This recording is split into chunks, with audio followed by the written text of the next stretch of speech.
First of all, Dhruv bhai, it's really a privilege, man, to host you at the Voices of Experience. So, just wanted to know, man, how's the feel after finally getting merit in for the SSC Tech?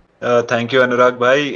It feels भाई बहुत ही बढ़िया लग रहा है, मतलब सबको, और मतलब दोस्त और घर वाले सब बहुत ही खुश हैं, तो या अपन भी खुशी हैं। Dhruv bhai, before we get started with the main questioning, audience is really curious to know about your background, right? कि आप कहाँ से आते हो, what have you done in your education, and basically what motivated you to join Indian Army? सो भाई basically मैं उदयपुर राजस्थान से हूँ, city of lakes in short.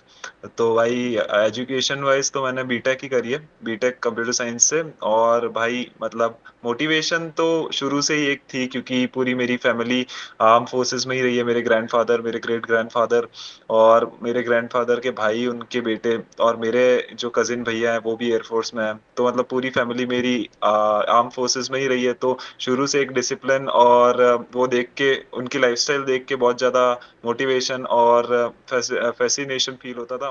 तो बस भाई इस राह पे चल पड़े फिर। ओके भाई, चलो यार, that's great to know. Again वो एक इन्वायरमेंट अगर यार पहले से मिल जाए, जब हम अपने सीनियर्स को ही देख के घर पे रहते, तो एक काफ़ी एक है ना, मोटिवेशन स्ट्रांग हो जाती है, रेदर देन जस्ट यस भाई। क्यूरियोसिटी। एक वो पैशन इनकलकेट हो जाता है। Firstly you just tell us कि कितने एसएसबी अटेम्प्ट थे भाई दैट यू हैव गिवन, कौन कौन सी एंट्रीज थी, and what was different in this particular attempt जिसमें you got all India rank of 36, right? Yes So what you did differently in this particular attempt, and last few attempts से क्या क्या learnings थी? सो भाई attempts तो मैंने दो दिए हैं इससे पहले, ये मेरा थर्ड अटेम्प्ट था। सो भाई पहले दो अटेम्प्ट्स में जो मैंने देखा था कि लाइक फर्स्ट वाला अटेम्प्ट तो मेरा 12th पास होते ही दिया था मैंने। So that was TES. तो उसमें भाई I was pretty much less experienced, और फर्स्ट टाइम जा रहे थे तो वो थोड़ा हार्ट बीट भी तेज रहती है, और वहाँ पे मतलब अच्छे से हो नहीं पाता सब कुछ एग्जीक्यूट जो अपन ने सोचा होता है। और ऊपर से भाई फर्स्ट जो फ्रेशर्स जाते हैं उनको थोड़ा ऐसा होता है कि भाई मैं तो कर ही लूंगा, लाइक दैट फीलिंग। तो मतलब वो थोड़ा उसमें पढ़ाई वढ़ाई कम करते हैं, और मतलब इंफॉर्मेशन बहुत कम होती है 12th पास बच्चों को, जो कि मतलब ज्यादा जरूरी नहीं है, बट बेसिक होनी चाहिए आपको। तो फर्स्ट अटेम्प्ट में तो मेरे को लगा ये थोड़ा सही नहीं था मेरा इंफॉर्मेशन। और सेकंड अटेम्प्ट मैंने अभी भाई इससे पहले ही दिया था, नेवी का था वो। उसमें भाई सब कुछ बढ़िया था, बस जस्ट मेरे को पता पड़ गया था कि मेरा जीटीओ थोड़ा सा बिगड़ गया है।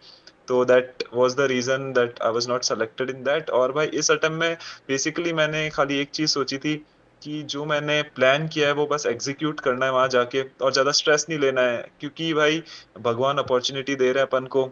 तो खाली मतलब जाके परफॉर्म करो, बाकी सब रिजल्ट्स तो भगवान के हाथ में ही है, अपन खाली कर्म कर सकते हैं। सो दैट वाज द भाई सोल मोटिव बिहाइंड, कि जो करना है वो बिना डर के करना है। इस बार कोई डर नहीं है कि रिकमेंड होना है या नहीं होना है, होंगे तो होंगे, नहीं होंगे तो कोई दिक्कत नहीं है, next try. So that was the change भाई। और थोड़ा सा मतलब पढ़ पुढ़ के ज्यादा गया था इस बार की, लाइक पढ़ पुढ़ के नहीं कह सकते, पर भाई प्रैक्टिस ज्यादा करी थी इस बार थोड़ी सी, बिल्कुल। बस। ओके, एंड रही बात यार पहले अटेम्प्ट की, तो पहला अटेम्प्ट तो you gave for technical entry scheme, right? तो यस उस भाई। टाइम का माइंडसेट कैसा था, अगर हम ध्रुव का कंसिडर करें कि उस टाइम का ध्रुव कैसा था? एंड फिर उसके बाद आपने बीटेक किया, you also went for your navy SSB, and then you finally secured all India rank 36, this time in SSC tech 65। तो अभी वाले के यस ध्रुव में क्या क्या डिफरेंस था, अगर हम बेसिक एक तीन तीन पॉइंट्स अगर आपसे सजेशन लें तो? सो भाई फर्स्टली 12th में जैसे ही अपन पास होते हैं तो मतलब तब ऐसा लगता है अपन को कि लाइक अपन को ही सब कुछ पता है। तो बेसिकली वो बच्चों का माइंडसेट होता ही है कि 12th पास होते ही अपन को ऐसा लगता है कि भाई मैं सब कुछ कर लूंगा, फर्स्ट अटेम्प्ट में ही हो जाएगा मेरा, और मतलब बहुत ज्यादा ऐसा बहुत ही इजी लगता है सब कुछ कि नहीं भाई। तो मेरे को भी भाई उस टाइम यही लगता था कि बहुत ही इजी गोइंग है, हो जाता है हर किसी का एसएसबी में।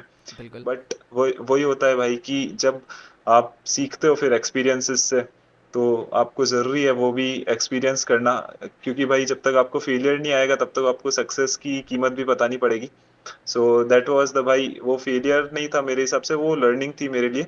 और भाई फिर एक और चीज जो बदली है वो है भाई मेरा टेम्पर। बिकॉज पहले बहुत ज्यादा गुस्सा करता था मैं स्पोर्ट्स, और उसमें भाई बहुत ज्यादा एग्रेशन आता था। पर जैसे जैसे भाई अपन की मतलब एज बढ़ती है, और मतलब आप जितना समझते हो, तो आप देखते हो कि जितना ज्यादा कूल रह के आप सिचुएशंस को टैकल कर सकते हो, उतना ज्यादा आपके लिए बेनिफिशियल रहेगा एसएसबी में भी और लाइफ में भी। बिल्कुल। और भाई जो लास्ट चीज है वो है कि भाई उस टाइम थोड़ा मतलब मैं ऐसे बोलने में और लाइक लोगों से ज्यादा खुला हुआ नहीं था, लाइक कि मेरे को कम्युनिकेशन में थोड़ी सी दिक्कत होती थी। बट जैसे ग्रेजुअली अपन, अब जैसे अपन स्पोर्ट्स खेलते हैं और मैंने एनसीसी भी ज्वाइन करी, तो उससे ग्रेजुअली अपन बढ़ते रहते हैं आगे, और मतलब लोगों से इंटरेक्शन होता रहता है दोनों जेंडर्स के। तो अपनी एक कॉलेज में भी आके फिर आप सबसे बात करते ही हो, तो मतलब थोड़ा इंटरेक्शन का वो जो इशू होता है वो भी खत्म हो जाता है। तो वो भी एक एसएसबी में मेन चीज है, इंटरेक्शन कैसा कर रहे हो आप और किस टोन में कर रहे हो। तो दैट वाज अनदर थिंग भाई जो चेंज करी है मैंने। बिल्कुल भाई, तो यार काफ़ी प्रिसाइजली आपने ऑलरेडी बता दी हैं, एंड आई होप व्यूअर्स को भी चीज़ें पता लग गई होंगी, right? Okay, so Dhruv, we all know यार कि that you were an active participant of national cadet corps also, right? So we just wanted to know यार कि एनसीसी की जो इन्वायरमेंट है या जो एनसीसी का टेन्योर था, how did that help you, right, and changing you and helping you in your personality development, and how are those years of your NCC? सो भाई बेसिकली अगर एनसीसी की बात बताऊं मैं, तो NCC was a pretty nice time for me. मतलब बहुत मजे किए हैं उसमें दोस्तों के साथ, और मतलब कैंप्स में जाना और उनके साथ ही रहना, तो एक कमाडेटरी और ब्रदरहुड बन जाता है अपने बंदों के साथ, और बहुत ज्यादा जुड़ाव हो जाता है। तो भाई आप फिर ऐसा, पहले जब अपन शुरू शुरू में जाते हैं कैंप्स में, तो ऐसा लगता है कि अब ये 7-8 दिन कैसे निकलेंगे, बट जैसे बिल्कुल। जैसे ग्रेजुअली 1-2 दिन होते हैं तो मतलब आपको बहुत अच्छा लगने लग जाता है। और सेकंड चीज भाई कि अपन बहुत कुछ सीख सकते हैं उससे, क्योंकि जो आपके दोस्त है वो आपके साथ खा रहे हैं, उठ रहे हैं, बैठ रहे हैं, ड्रिल कर रहे हैं, तो भाई आपको पता पड़ता है कि लाइक कौन मतलब मेरे हमेशा साथ रहेगा, और ऐसा आपको एक ब्रदरहुड मिलता है फॉर लाइफ। और भाई एक और चीज है कि आपको हार्ड वर्क और डेडिकेशन सीखने को मिलता है, और मतलब मिलिट्री का फर्स्ट डिसिप्लिन आपको दिखता है कि भाई मिलिट्री अगर आप जा रहे हो तो लाइफस्टाइल कैसे होने वाली है आगे। पता है कि टफ ही होने वाली है, बट तो भी एक बार के लिए आइडिया लग जाता है कि लाइक कैसी होगी अपनी लाइफ आगे जाके, तो उससे भी बंदों को बहुत ज्यादा हेल्प हो सकती है। तो भाई वही आपको मतलब मेरे को भी एनसीसी ने बहुत हेल्प करी है मेरी पर्सनालिटी शेप करने में, कम्युनिकेशन में हेल्प करी है, और भाई लीडरशिप में हेल्प करी है। क्योंकि लीडरशिप क्वालिटीज एक आई जाती है अगर आप कहीं पे भी लीड कर रहे हो एनसीसी में। भले आप लीड नहीं भी कर रहे हो तो भी आप दूसरों को देख के भी सीख सकते हो। बिल्कुल एग्जैक्टली यार, वही है ना, एक अगर सिचुएशनल अवेयरनेस है, एंड जब हम देखते हैं कि यार अगर ये कर पा रहा है तो हम क्यों नहीं, राइट? एंड एनसीसी में यार यस ध्रुव, भाई। Which all camps did you attend and what were the key learnings after attending those? So भाई बेसिकली मैंने 3 कैंप्स किए हैं। एक तो बीटेक में तो मैंने सीएटीसी ही किया है, क्योंकि वहाँ पे ज़्यादा बड़े कैंप्स हम कर नहीं सकते क्योंकि हमारे एग्जाम होते हैं बीच में। बिल्कुल और बिल्कुल। भाई स्कूल में ए सर्टिफिकेट के टाइम मैंने ऑल इंडिया ट्रैकिंग कैंप किया है और एक नेशनल शूटिंग कैंप किया है। ओके। तो भाई की लर्निंग्स तो यही थी स्कूल में, तो कि स्कूल में थोड़ा ऐसा मजे वाला साइड ज्यादा थी, उधर ज्यादा सीरियसनेस नहीं थी इतनी एनसीसी को लेके। पर वो it was a great time भाई, कि ज्यादा कुछ उस्ताद कहते भी नहीं थे, ज्यादा पनिशमेंट भी नहीं मिलती थी, और मजे भी पूरे करते थे हम, क्योंकि ट्रैकिंग और शूटिंग में बहुत मजे आते हैं। अलग अलग ड्रिल्स होती है जो आपको समझ आती है, आप पहली पहली बार गन्स देख रहे होते हो तो बहुत ज्यादा फैसिनेशन होती है, भले ही .22 चला रहे हो, पर आप देखते हो इंसास कैसी होती है, आप देखते हो कि जो शूटिंग रेंज है उस पर अलग अलग गन से शूटिंग हो रही होती है, तो ज्यादा फैसिनेशन होती है उधर भी। और भाई ट्रैकिंग कैंप और सीएटीसी कैंप वही नॉर्मल अपने बंदों के साथ अच्छा टाइम होता है। तो भाई मतलब आप कैंप में आप बहुत कुछ सीखते हो कि कैसे जीना है, और कितनी कैसे आप मतलब कम सामान में ज्यादा उसको चला सकते हो, और लाइक कैसे आप मोस्ट आउट ऑफ इट निकाल सकते हो किसी भी चीज में। Exactly, bhai. And Dhruv, you got your recommendation for the SSC Tech 65 course, right? Yes भाई। So, यस भाई। you know, the audience really want to know यार कि how did you prepare for this? SSC Tech के लिए आपने कैसे prepare किया? And कोई भी अगर एक BTech वाला student है who is in his or her final year या just recently graduated है, so what steps should he or she follow in order to crack the SSB of SSC Tech entry? सो भाई basically first तो as you know मैंने आपका course लिया ही था, comprehensive course था वो। सो बेसिकली भाई मेरा कहना यही है कि कोई भी कोर्स लो, कोई भी इनरोल करो कोर्स जिसमें बच्चे आते हों, ऐसा बिल्कुल। 1-on-1 इंटरेक्शन भी आप ले सकते हो। बट मेरा भाई माइंडसेट ये था कि मेरे को जितने ज्यादा हो सके उतने ज्यादा बंदों से इंटरेक्ट करना है, ताकि मैं खुल जाऊं उनके सामने और मेरे को खुद की लेवल पता पड़े कि मैं बोल भी पा रहा हूँ बंदों के सामने या नहीं बोल पा रहा हूँ। बिल्कुल। क्योंकि it was a long gap भाई, क्योंकि मैं 4 साल बाद एसएसबी दे रहा था 12th के बाद, तो it was a long gap. तो आप आप अच्छा भी कर सकते हो, आप बुरा भी कर सकते हो। तो भाई अपनी प्रिपरेशन को देखना बहुत ही जरूरी है उस टाइम पे कि कैसा मैं परफॉर्म कर रहा हूँ। और भाई बेसिकली सब कुछ प्रैक्टिस ही होता है, आप जितनी प्रैक्टिस करोगे उतना आपके लिए बढ़िया है। बिल्कुल। और तो मतलब मेरे मेन हिसाब से यार तो देखो पहली चीज़ तो you should connect with the environment. भले ही यस भाई, जैसे कुछ बच्चे हैं वो प्रेफर करते हैं ऑफलाइन कोचिंग जाना या ऑनलाइन कोचिंग जाना, तो वहाँ पे क्या यार आपको एक प्लेटफॉर्म भी मिल जाता है जहाँ पे you connect with the like minded people. हो सकता है वो आपको टेलीग्राम पे भी काफ़ी ग्रुप्स मिल जाए या व्हाट्सएप पे भी बच्चे यस करते हैं यस प्रैक्टिस। भाई, राइट, उसके लिए ज़रूरी नहीं है that you have to take a paid course only, but हाँ यार कहीं पे भी इन्वायरमेंट मिल जाए, so that's the first factor. Next I believe you focused on the practice वाला पार्ट कि यार जितनी ज़्यादा हम यस भाई, स्टोरी राइटिंग प्रैक्टिस करेंगे, साइकोलॉजी टेस्ट की प्रैक्टिस करेंगे एंड इंटरव्यूज़ की, उतनी ज़्यादा हमारी जो प्रेपरेशन है वो थोड़ी सी और ज़्यादा स्ट्रेंथन होगी। एंड उसके अलावा यस यार भाई। Dhruv what steps did you keep in your head, like in your daily routine क्या क्या एडिशनल चीज़ें तूने की which really help you to get the recommendation in this attempt? भाई सो बेसिकली जो अलग चीज मैंने करी थी वो है कि जितना हो सके भाई, अगर आपके दोस्त लोग हैं जो जिनसे आप रोज रात को बात करते हो, तो एक ग्रुप बनाओ अपना और उनके साथ प्रैक्टिस करो। उनको अपना पॉइंट ऑफ व्यू बताओ एक स्टोरी पे कि भाई ये स्टोरी जो है, ये पिक्चर आई है, इस पे मेरा पॉइंट ऑफ व्यू ये है, उनका पॉइंट ऑफ व्यू सुनो। तो अगर आप चार जनों का भी पॉइंट ऑफ व्यू सुन रहे हो तो आपके पास चार अलग अलग स्टोरीज हो रही। बिल्कुल। तो चार चार अलग स्टोरी होगी, तो आपको अगर कोई सिमिलर स्टोरी आई वहां पे, तो आप कोई भी अच्छी चीज उन स्टोरीज में से लेके बना सकते हो। और एग्जैक्टली। सेकंड बात है भाई, जो मैं मतलब बहुत देखता हूँ कि बच्चे जाते हैं बहुत सारी कोचिंग्स में, तो वो लोग क्या क्रैम करते हैं चीजें। तो फर्स्ट चीज है कि आप क्रैम करोगे तो ये बिल्कुल खराब चीज है कि क्रैम अगर आप कर रहे हो कोई भी चीज, तो वहां पे same to same copy paste नहीं आती है एग्जैक्टली। एसएसबी में। बिल्कुल बिल्कुल। तो भाई अगर आपके दिमाग में कोई माइंडसेट है आपका कि ऐसी लिखनी है स्टोरी, तो आप वो लिखो। भले ही आप एसेस कराओ उससे, भले ही उसकी मतलब अगर लोग नहीं कर रहे हैं उसको कॉम्प्रिहेंड, या फिर लोग कह रहे हैं कि नहीं यार ऐसी नहीं चलेगी, उससे कोई फर्क नहीं पड़ना चाहिए आपको, क्योंकि at the end of the day वो भी एसेसर नहीं है, एसेसर है वो एसएसबी में बैठे हैं, या फिर बिल्कुल। आप कहीं जा रहे हो तो उनको दिखाओ, क्योंकि जो बंदे हैं वो एसेसर नहीं है। तो भाई जो आपका माइंडसेट है वो आपको लेके चलना चाहिए। कभी भी ऐसा नहीं होना चाहिए कि कॉन्फिडेंस डाउन हो गया कि नहीं यार ये मेरी स्टोरी है, पर ये बंदा तो मना कर रहा है, नहीं अच्छी नहीं है तो मैं हटा दूं इसको। सो भाई ऐसा कभी होना नहीं चाहिए। और थर्डली भाई जो लास्ट एंड फाइनल है कि अगर आप इंस्टा चला रहे हो या कुछ भी चला रहे हो, तो जितना हो सके भाई इंग्लिश के वर्ड्स जो है वो लर्न करने की कोशिश करो, जिससे आपकी क्या वोकैब बढ़ेगी। तो आप वहां पे थोड़ा इम्प्रेसिव स्पीच या जो भी आप बोल रहे हो वो बोल पाओगे। नो डाउट कि भाई हिंदी वहां पे चलती है, कोई दिक्कत नहीं है। हिंदी आप कभी भी बोल सकते हो, हिंदी में आप कन्वर्ट कर सकते हो अपने स्पीच को उधर भी। बट द थिंग इज भाई कि वहां पे आप जितने अच्छे वर्ड्स और वोकेबलरी बोलोगे तो उसका इंप्रेशन एक अलग पड़ता ही है। एग्जैक्टली भाई। एंड एक हमने यार पास्ट में जब एक गेस्ट लेक्चर कंडक्ट करा था, you were also suggesting the students about creating Instagram handle जिस पे you had follow different kind of pages, तो उसके बारे में यार थोड़ा यस। सा definitely tell us about that thing, वो मुझे काफ़ी एक अच्छा आइडिया लगा था। सो भाई बेसिकली द आइडिया वाज कि लाइक बहुत सारी आईडीज होती है अपनी, कोई फैन क्लब्स चलाता है और कोई मतलब अपना पर्सनल अकाउंट चलाता है। सो बेसिकली भाई एक ऐसी आईडी बनाओ जो मैंने बना रखी है, जिसपे भाई मैं सिर्फ कोट्स और इंग्लिश लेक्चर्स और मतलब जो मोटिवेशनल स्पीकर होते हैं जैसे टेड टॉक्स वाले, और इनको फॉलो करता हूँ, और सारे आर्मी वेट्स को फॉलो करता हूँ। जिससे क्या भाई कि मतलब एक तो मेरे को अपनी फील्ड का नॉलेज भी मिल रहा है, बिल्कुल। एक हिस्टोरिकल नॉलेज भी मिलता है, और भाई मेरी वोकैब भी इंप्रूव हो रही है डे बाय डे, क्योंकि वहां पे अगर मैं कोट्स पढ़ रहा हूँ, बहुत सारी चीजें पढ़ रहा हूँ, तो मतलब एक क्यूरियोसिटी होती है अंदर से कि भाई इसका क्या मतलब है। अगर कोई अपन को वर्ड्स दिख रहा है तो फिर मैं सर्च करता हूँ, और फिर ऑटोमेटिकली भले ही वो याद नहीं रहे आपको कोई दिक्कत नहीं है, बट एक आपके वोकेबुलरी में वर्ड नया जुड़ रहा है कि लाइक हाँ ये वर्ड है।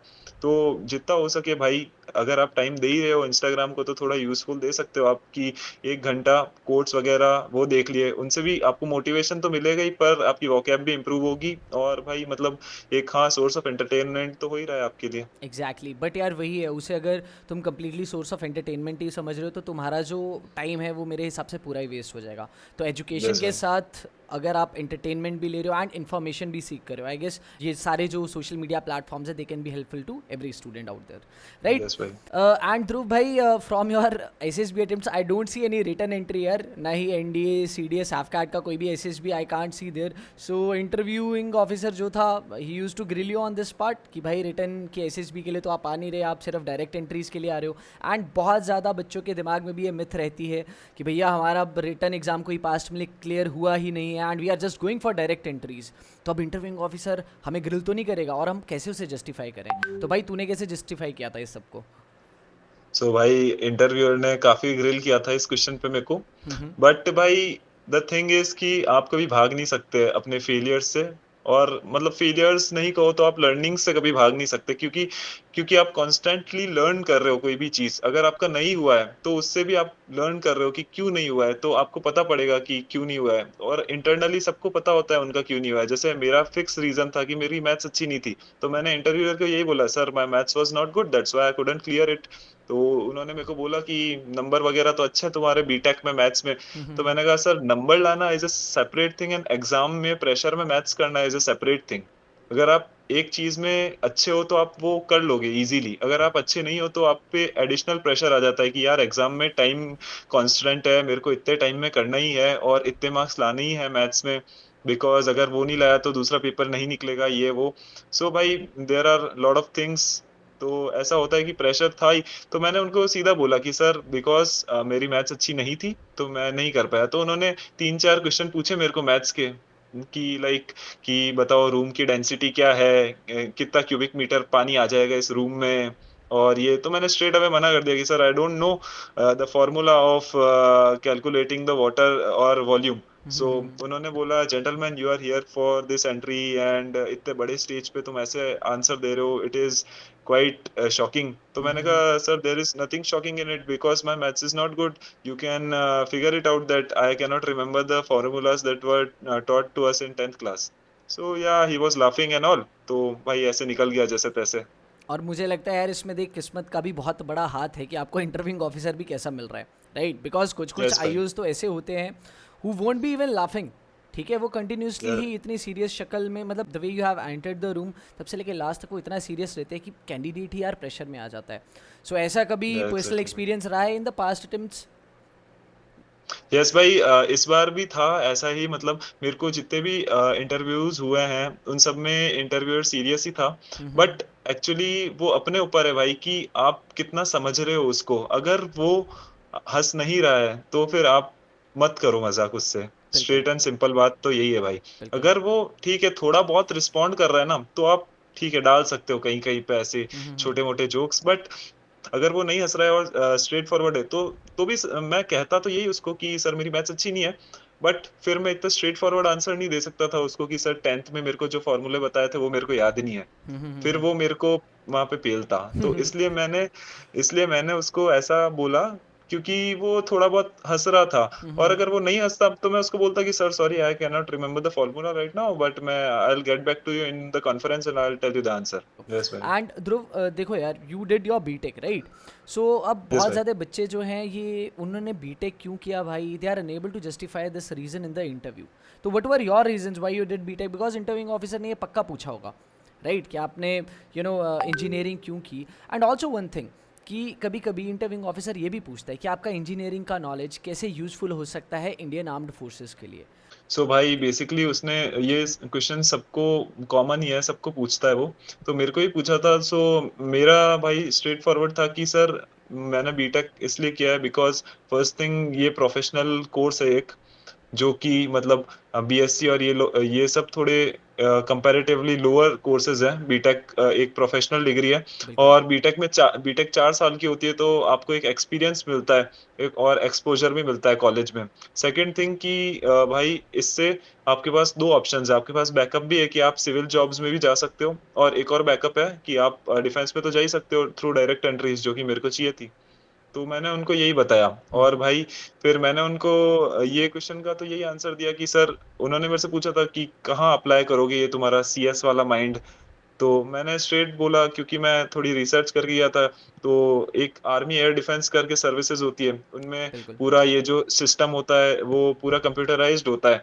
तो वहां पे ये यूज आती है और आरटी में भी ये यूज आती है। तो बेसिकली मेरे को इन्फेंट्री और आरटी चाहिए। तो मैंने उनको बताया कि सर मैं आरटी चूज करूंगा। तो वहाँ पे एक साटा रेजिमेंट करके रेजिमेंट होती है, उसमें वो मतलब गैप्स और मतलब डिस्टेंस का पता लगाते हैं कि कितने दूर पे रेडार ट्रांसैक्शन होगा और वो मतलब कितने दूर पे जो एनिमी फायर आ रहा है, तो उस हिसाब से वो कंप्यूटराइज्ड वर्जन करके और पूरा वो शूट करते हैं शेल्स को। ओके। तो मैंने उनको बताया कि सर मैं यहाँ पे यूजफुल हो सकता हूँ और मतलब, तो फिर उन्होंने मेरे को स्ट्रेट फॉरवर्ड चीज ये बोली कि तो मतलब तुम चाहते हो कि तुम एक एसी के कमरे में बैठ के काम करो, क्योंकि तुम तो कंप्यूटराइज्ड काम करना चाहते हो ओके। ना, तुम फील्ड में तो जाना नहीं चाहते। तो मैंने बोला नहीं सर ऐसी कोई बात नहीं है, अगर मेरे को इन्फेंट्री मिल रही होगी तो फर्स्ट प्रायोरिटी तो मेरी इन्फेंट्री है। तो फिर उसने वापस बोला कि लाइक अगर तुमको इन्फेंट्री चाहिए तो सीडीएस के थ्रू जाओ, इसके बिल्कुल। थ्रू क्यों आ रहे हो। तो भाई मैंने बोला कि सर आप टैक एंट्री को अलग देखते हैं, वो सर आपको पॉइंट ऑफ व्यू है, बट मेरा तो पॉइंट ऑफ व्यू ये है कि मेरे को तो एक अपॉर्चुनिटी मिल रही है आर्मी ज्वाइन करने के लिए और मैं जो एंट्री मिलेगी पहले वो दूंगा। तो भाई मैंने तो ये स्ट्रेट फॉरवर्ड आंसर दिया, तो उससे वो थोड़ा बहुत हो गया था कि ठीक है हाँ कोई बात नहीं। एंड ध्रुव यार, जो टेक्निकल क्वेश्चंस हैं उनका कितना रोल रहता है during the personal interview of your SSB? So भाई टेक्निकल क्वेश्चंस बहुत सारे पूछते हैं वो लोग, बिकॉज वो जो शुरू शुरू के कैंडिडेट्स हैं उनसे नोट करके रख लेते हैं और पूछते हैं वो आपको फिर। बट अगर आप नहीं भी बताओगे, पर आप अगर ट्रूथफुली कह रहे हो कि सर मेरे को नहीं आता और मैं जाके अभी पढ़ लूंगा और आपको बता दूंगा कॉन्फ्रेंस के टाइम, तो वो चल जाएगा। पर अगर आप बिल्कुल। बीट अराउंड द बुश करोगे कि भाई सर ऐसा है वैसा है, थोड़ा सा इधर उधर चटकी मारने की कोशिश करोगे, तो फिर वो आपको पकड़ेंगे और भाई फिर उसी पे घूमते रहोगे आप पूरे टाइम, वही क्वेश्चन चलता रहेगा। क्योंकि मेरे से पूछा था भाई कि आप मेरे को बताओ कि जो डेटा है वो कैसे बनता है एक प्रोग्राम में और कैसे मतलब उसका एक ऐप बनता है। तो मैंने स्ट्रेट फॉरवर्ड बताया कि sir I was not into coding, मेरे को कोडिंग नहीं आती sir. I was into data analytics और मैं डेटा एनालिटिक्स कर रहा था क्योंकि वो मेरे को अच्छा लगा और मेरे को कोडिंग बिल्कुल पसंद नहीं थी सर।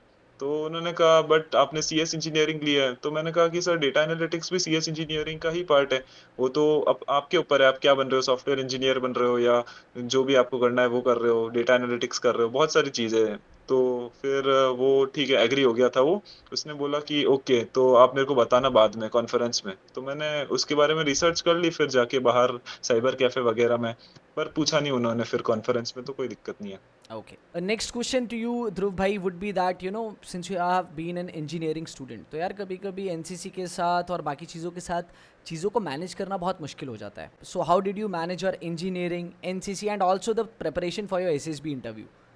भाई बेसिकली जो हमारे कॉलेज में एनसीसी विंग था, उधर मतलब जो हमारे सीनियर थे वो अभी एएफए में है। तो वो भाई वो भैया बहुत ज्यादा अंडरस्टैंडिंग थे, तो उनको उनकी भी जैसे क्लासेस चलती थी तो उनको भी पता था कि क्लासेस वगैरह होती है इनके, तो वो कभी हमको फोर्स नहीं करते थे ऐसे। तो भाई हमारी क्लासेस हम रखते थे सैटरडे संडे, Okay. 2 दिन। तो सैटरडे को जैसे हमारी मतलब क्लासेस होती थी, सिर्फ शुरू के एक पीरियड छोड़ते थे हम, क्योंकि हम आ जाते थे थोड़ा जल्दी, कॉलेज स्टार्ट होता था हमारा 9 o'clock, तो हम आ जाते थे 7:30, तो 7:30 to 9:30 हम करते थे, फिर हम क्लासेस चले जाते थे। तो ऐसे भाई हमारी पढ़ाई वेस्ट भी नहीं होती थी और मतलब एनसीसी भी होती थी। बिल्कुल। और भाई साथ ही में कि अगर एसएसबी की प्रिपरेशन देखो आप, तो वो तो मैंने लास्ट ईयर से ही करना चालू करी थी, फाइनल ईयर, क्योंकि उससे पहले मैं कोई अटेम्प्ट दे नहीं सकता था। तो उस टाइम मैंने जितना फोकस हो सकता था मार्क्स लाने पे डाला, क्योंकि फर्स्ट ईयर में तो खराब मार्क्स आ गए थे थोड़े, क्योंकि मौज मस्ती करते हैं अपन फर्स्ट ईयर में, तो थोड़ा इधर उधर हो जाते हैं मार्क्स। बट फिर देखना भी पड़ता है कि आपकी टैक एंट्री की कट ऑफ क्लियर नहीं होगी तो आपको फ्री एंट्री नहीं भी मिलेगी, तो थोड़े बिल्कुल। मार्क्स भी लाना जरूरी है। तो उस टाइम तो भाई मैं पढ़ाई पे ही ध्यान दे रहा था। फिर लास्ट ईयर आते आते मैंने थोड़ी पढ़ाई, वैसे भी सब्जेक्ट कम हो जाते हैं तो आपका हो जाता है मैनेज, की लाइक घर आके आप पढ़ लो, रात को अपने दोस्तों के साथ एसआरटी वैट या पीपीडीटी कर लो, बहुत मजे भी आते हैं, टाइम भी पास होता है और आपकी प्रिपरेशन भी हो ही रही है side by side. Exactly. And Dhruv भाई, एनी बैकलॉग्स ड्यूरिंग इंजीनियरिंग या फिर लाइक सब क्लियर था? नो भाई, ये सब भाई सब क्लियर था। एंड बहुत ज़्यादा बच्चों का भाई अभी भी डाउट रहता है कि भैया हमारी तो बहुत ज़्यादा बैकलॉग्स हैं इंजीनियरिंग में, तो एसएसबी देना चाहिए, एसएससी टेक या टीजीसी का, या नहीं देना चाहिए? So what's your take on this? भाई मेरा तो टेक यही है कि देखो, जो आपको अपॉर्चुनिटी मिल रही है वो दो, ज्यादा से ज्यादा क्या होगा, आप रिजेक्ट हो जाओगे। बिल्कुल। अगर आप नहीं देने जाओगे तो आप वैसे ही रिजेक्टेड हो। 100%। सो भाई तो अगर आपके पास है चांस तो आप जाओ, बिल्कुल जाओ। और इंटरव्यूअर को आप बता सकते हो कि भाई हम स्पोर्ट्स और इसमें अच्छे हैं, तो हम उधर थोड़ा ज्यादा ध्यान दे रहे थे, तो इस वजह से हमारी बैकलॉग आ गई। या फिर आप कुछ भी कह सकते हो कि हम एनसीसी का कैंप चले गए तो हमारी बैकलॉग आ गई थी, हमने एग्जाम ही नहीं दिए, हम बीमार हो गए थे। ये तो वैसे नहीं देना चाहिए, ये तो बिल्कुल लीस्ट केस बिल्कुल में देना चाहिए अगर बीमार वाला तो। बिल्कुल अगर बट देख तो भी कोई जेन्युइन रीज़न है व्हाट आई बिलीव, तो you should directly take the accountability कि यस हाँ भाई। सर पढ़ाई नहीं की थी सर उस टाइम पे, maybe if I was part of NCC as well, तो मैं सर कैंप के लिए गया था and I did not prioritise my studies that much, right. Yes but भाई। जाना ज़रूर चाहिए यार, बिकॉज ये मैं बहुत बच्चों के डाउट्स डेली आते रहते हैं कुछ कभी कभी कि सर हमारा तो बैकलॉग है तो जाए या ना जाए। देखो यार अगर आप शॉर्ट लिस्ट हो रहे हो, कोई भी अपॉर्चुनिटी मत छोड़ो एंड ऐसा मत सोचो कि डायरेक्ट एंट्री और सिलेक्शन रेशियो कम है। जिसने सेलेक्ट होना है ही और she should just aim for one seat and prepare well for it, right. And Dhruv yes भाई भाई। What's your take on this myth यार, क्योंकि बहुत बच्चों के दिमाग में ये चीज़ रहती है कि रिटर्न एंट्री से ज़्यादा रिकमेंडेशन है और जो डायरेक्ट एंट्रीज है उससे काफ़ी कम रिकमेंडेशन है। सो what's your point of view in this? भाई बेसिकली उनको ऐसा इसलिए लगता है बिकॉज देखो रिटर्न एंट्रीज में अगर मैं सीडीएस मानूं तो भी 400 सीट्स होती है अप्रोक्स। और जो यहाँ पे सीट्स है वो थोड़ी लिमिटेड है बिकॉज ये शॉर्ट सर्विस कमीशन है और वो परमानेंट परमानेंट कमीशन है। तो अब रिटर्न एंट्री से जो बंदा आ रहा है ऑब्वियसली उसको ज्यादा प्रायोरिटी मिलेगी ही आर्मी में, बिकॉज वो ज्यादा मेहनत करके आ रहा है हमसे और हम डायरेक्ट जा रहे हैं। तो पर भाई आपको एक सीट चाहिए ऑब्वियसली, जैसा आपने बताया कि अपन को खाली एक सीट बिल्कुल चाहिए। और अगर अगर आपको सेलेक्ट होना है तो आप कहीं पे भी सेलेक्ट होगे। अगर आप रिटर्न में भी जा रहे हो और आप फिर स्क्रीन आउट होके आ रहे हो तो उसका कोई मतलब नहीं है फिर इतनी मेहनत करने का। तो जो आपके पास चांसेस है भाई वो आप लो। और और सेलेक्ट होना नहीं होना वो भाई एक भगवान के हाथ में चीज है, आपके हाथ में है खाली मेहनत करना जो आप कर सकते हो, कर्म करते रहना चाहिए भाई। और बाकी तो ऊपर वाला देख ही रहा है, जितनी आप मेहनत करते हो उस हिसाब से सबको फल मिलता है। अगर किसी ने एग्जैक्टली। मेरे से ज्यादा मेहनत करी होगी तो भाई ऑब्वियसली उसको ही पहले मिलेगा। सो ध्रुव यार बहुत बार जब हम एसएसबी में होते हैं तो ऐसी कुछ मोमेंट्स आती हैं हमारे दिमाग में कि अरे यार इस बार भी नहीं होगा हमारा, लेट्स से मे बी हमारा इंटरव्यू हुआ उसके बाद है ना हमने एक ओवर एनालाइज किया, या मे बी साइकोलॉजी टेस्ट या जीटीओ के बाद। तो यार आपकी लाइफ में इस पर्टिकुलर अटेम्प्ट में जिसमें आप रिकमेंड हुए तो कोई ऐसी मोमेंट थी जिसमें दिमाग में आया कि यार I might not be able to make it this time and दोबारा आना पड़ेगा, and how did you know overcome this? भाई विद गॉड्स ग्रेस भाई इस बार मेरा थोड़ा सब कुछ अच्छा ही गया था। खाली एक इंटरव्यू में थोड़ा मेरे को ऐसा लगा था कि मेरा थोड़ा अच्छा नहीं गया, पर वो सही गया था क्योंकि मैंने स्ट्रेट फॉरवर्ड आंसर दिए थे। पर तब मेरे को ऐसा लग रहा था कि लाइक लोगों का परसेप्शन कभी नहीं लेना चाहिए एसएसबी में। ये भी एक और चीज है, बिल्कुल क्योंकि अगर लोग आपको जज कर रहे हैं तो फिर वो अपने हिसाब से जज कर रहे हैं, वो एसेसर नहीं है। तो अब आप अगर जितना आप डिस्कस करोगे ना उतना ज्यादा आप उसमें जाते रहोगे कि यार मैंने ये गलत बोल दिया, मेरे को ये बोलना चाहिए था। और उससे आपका माइंडसेट एक नेक्स्ट टास्क के लिए भी खराब हो जाता है। तो जितना हो सके भाई कि मतलब मत पूछो अपने बंदों को और मत बताओ कि इंटरव्यू में क्या हुआ है, जस्ट ये बताओ कि क्या क्या पूछा ताकि उनको हेल्प हो जाए थोड़ी बहुत प्रिपेयर करने में। और बाकी ओपिनियन मत लो कि मेरा कैसा गया, बिल्कुल क्योंकि at the end of the day भाई जो एसेसर है वही जानता है कि कैसा आपने परफॉर्म किया है। तो जो भी परफॉर्म किया है वो तो अब हो गया है, तो उसका अपन कुछ कर नहीं सकते। नेक्स्ट नेक्स्ट जो अगला टास्क है उस पे परफॉर्मेंस पे ध्यान देना चाहिए भाई। ताकि भाई क्या होता है फिर कि एक माइंडसेट सही रहता है अपना। तो भाई मेरे को ऐसा लगा था कि मेरा भी मतलब जैसे मैंने बहुत सारे क्वेश्चन आंसर नहीं किए, उसको बोल दिया सर आई डोंट नो। बहुत बोला मैंने इस बार, मतलब इस इंटरव्यू में काफी सारे ऐसे क्वेश्चन थे जो मैंने आंसर किए ही नहीं। बिल्कुल। बट पहले अच्छी भाई बात थी, पहले हाँ बट अच्छी बात ये हाँ। थी यार कि that you were taking the accountability. And बहुत ज़्यादा बच्चे यस मुझे भाई। लग रहा है यहाँ पे थोड़ा सा गलत जा रहे हैं कि वो जो उनका ग्रुप है उनकी ओपिनियन को ही फैक्ट मानने लग जाते हैं कि भाई सच्ची में नहीं गया होगा। बट असली में यार जो असेसर ने देखा मेरे हिसाब से वो किसी ने नहीं देखा, राइट। सो यस वी भाई। Should give that benefit to the assessors only, and खुद हमें यार वही हमारे सामने कोई टास्क आ रहा है तो बस कर्म करना चाहिए। एंड ध्रुव भाई I came to know that you have played cricket for quite a long duration, right, and you have also captain your cricket team and also won some championships. So I just want to know कि sports का क्या role रहा है यार आपकी life में, and how did it help you to bring the leader inside you come out? भाई basically sports मैं खेल रहा हूँ भाई फिफ्थ क्लास से। सो भाई बचपन से मेरे को स्पोर्ट्स से बहुत ज्यादा जुड़ाव है। और मतलब स्पोर्ट्स एक ऐसी चीज थी जो भाई मतलब मेरा एक ड्रीम था कि मेरा ड्रीम था कि मेरे को क्रिकेटर बनना है। ओके ऑब्वियसली सबका होता है बहुत ज्यादा। बट आप कर सकते हो, वो कर सकते हो आप ट्राई। क्योंकि आपके हाथ में कुछ भी नहीं है, आप खाली ट्राई कर सकते हो जितना आप कर सकते हो, आपकी कैपेसिटी में है जितना है। तो भाई उतना मैंने ट्राई किया, नहीं हुआ कोई दिक्कत नहीं है, बिकॉज भगवान के दूसरे प्लान्स होते हैं आपके लिए, हमेशा भगवान आपके लिए अच्छा ही सोचता है। हम्म। बट वही है कि आप मैंने ट्राई किया, और भाई जो लीडरशिप क्वालिटीज और जो ब्रदरहुड गेम्स से बनता है वो आपका कहीं पे भी नहीं बनेगा, क्योंकि भाई वो आप उस जगह आप रॉ इमोशंस डिस्कवर करते हो लोगों के, जब हम भाई साथ में जीतते हैं या फिर हम साथ में हारते हैं, तो भाई सब साथ में रोते हैं और खुश होते हैं।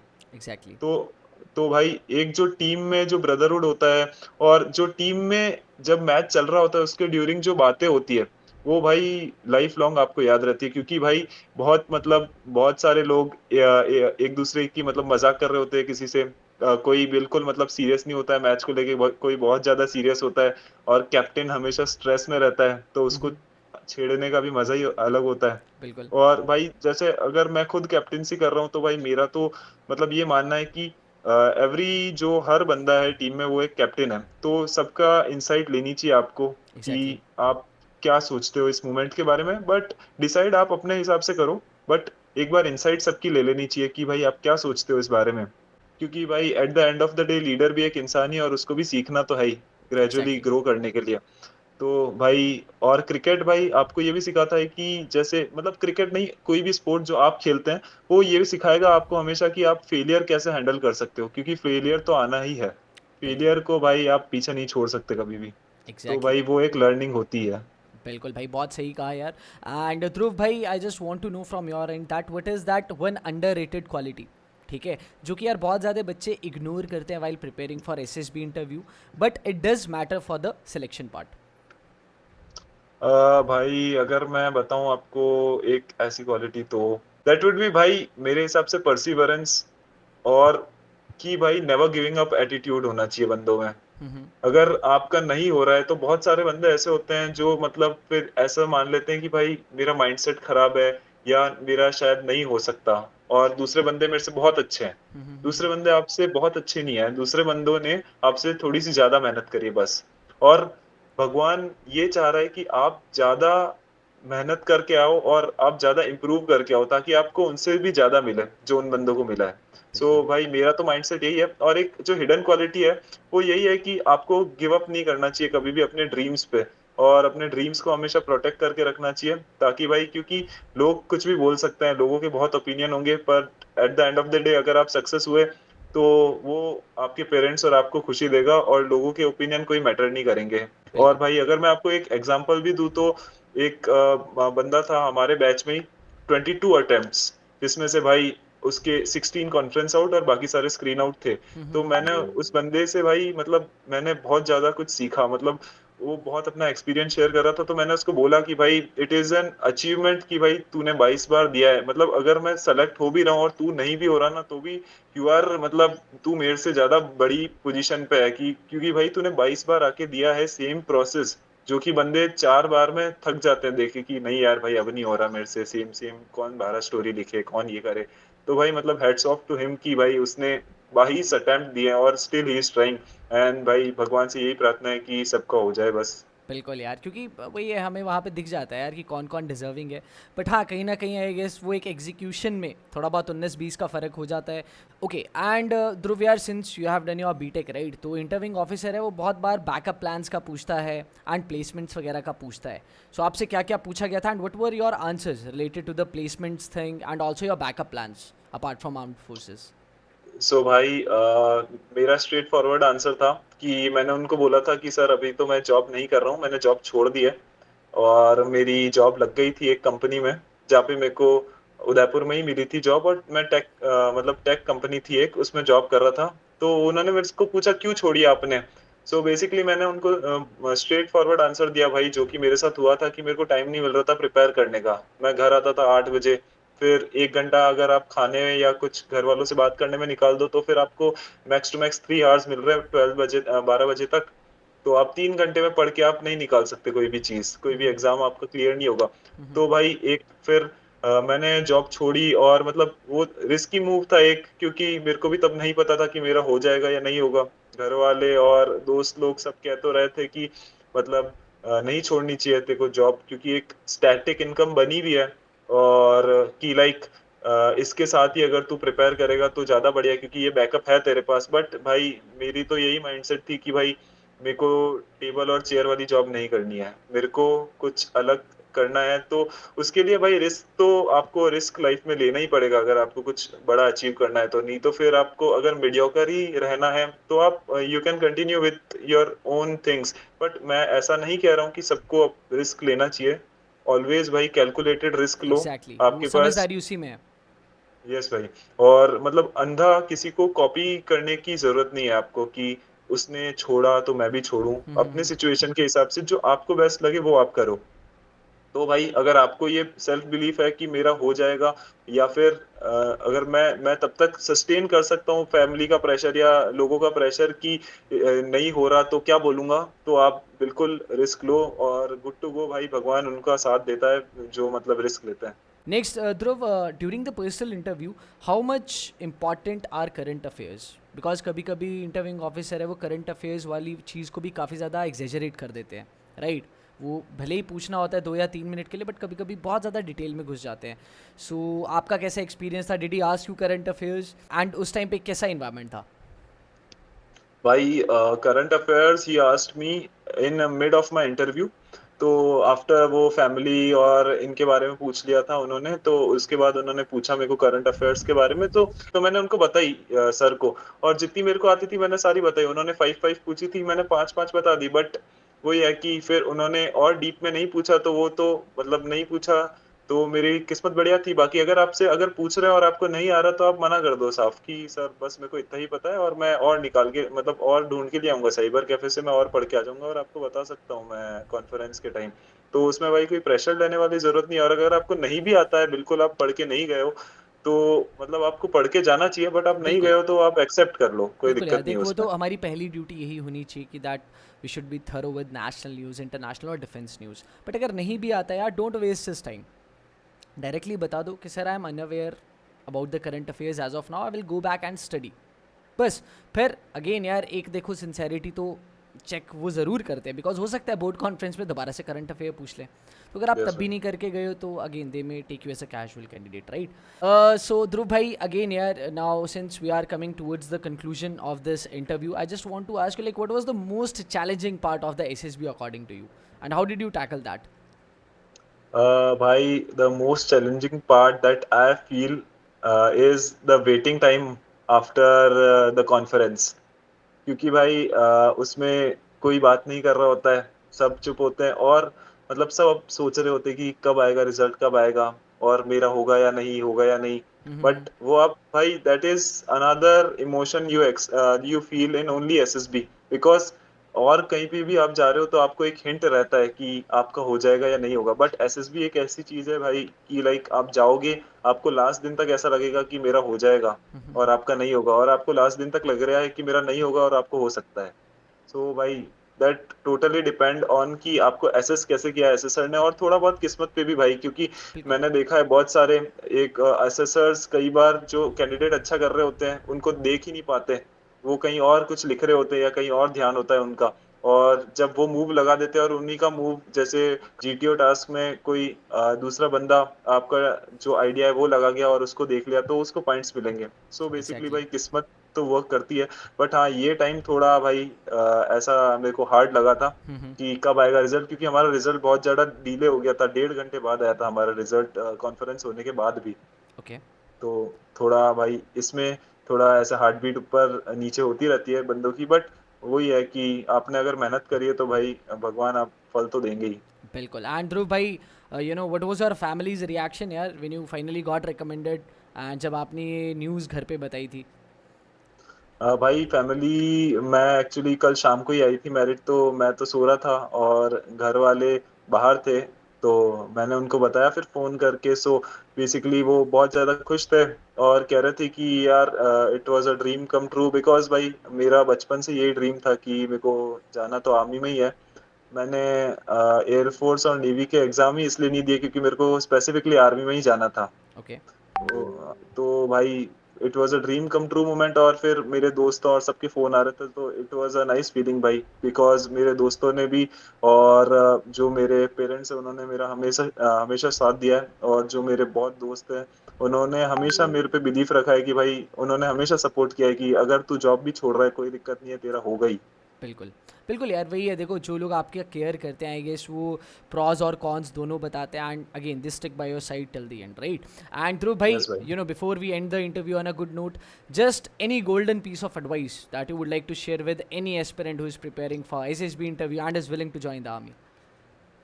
सो भाई गोल्डन एडवाइस तो एक ही है। मैं कोई होता नहीं हूँ वैसा एडवाइस देने वाला, क्योंकि मैं भी उनकी तरह ही एक एस्पिरेंट हूँ। अभी मैं सेलेक्ट हो गया हूँ तो उनसे कोई अलग नहीं बनाऊँ, क्योंकि अभी तक मैं लर्न तो कर ही रहा हूँ। एग्जैक्टली। बट एडवाइस यही है भाई कि जितना आप अपने ड्रीम को प्रोटेक्ट कर सकते हो लोगों से, और जितना आप उसके लिए काम कर सकते हो, वो आपको करते रहना चाहिए। और भाई सक्सेस एक चीज से डिफाइन होती है कि लाइक आप कितनी मेहनत कर रहे हो जब आपको लोग नहीं देख रहे हैं, रेदर देन कि आप कितनी मेहनत कर रहे हो जब आपको लोग देख रहे हैं। और जैसे कि भाई मेरे मोटिवेशन तो MS धोनी हमेशा से रहे हैं, लेफ्टिनेंट कर्नल जो कि हैं आर्मी में वो। बट मैंने हमेशा उनसे इंस्पिरेशन यही ली है कि भाई कोई भी सिचुएशन हो हमेशा काम रहना चाहिए। और क्योंकि कामनेस में आपका दिमाग थोड़ा ज्यादा चलता है और बिल्कुल। आप अच्छे आइडिया सोच पाते हो, रेदर देन कि आप उतावले हो जाओ ऐसी सिचुएशंस में। तो एग्जैक्टली। भाई यही है बस एडवाइस की लगे रहो, और भाई भगवान पे हमेशा भरोसा रखना चाहिए कि आपका होगा, और सेल्फ बिलीफ हमेशा होना चाहिए भाई। बिल्कुल यार ध्रुव भाई, तो again it was very insightful कि सिंसेरिटी जो है वो हमें बस लोगों को दिखाने के लिए नहीं काम करना है। Again in the back end when nobody is looking at us we should keep preparing and stay consistent, right? So Dhruv yes भाई, भाई। ऑल द वेरी बेस्ट यार फॉर द जर्नी अहेड, ठीक है? It was great interacting with you and getting the insights, and all the very best man for the journey ahead. Thank you so much Anurag भाई, see you. Okay.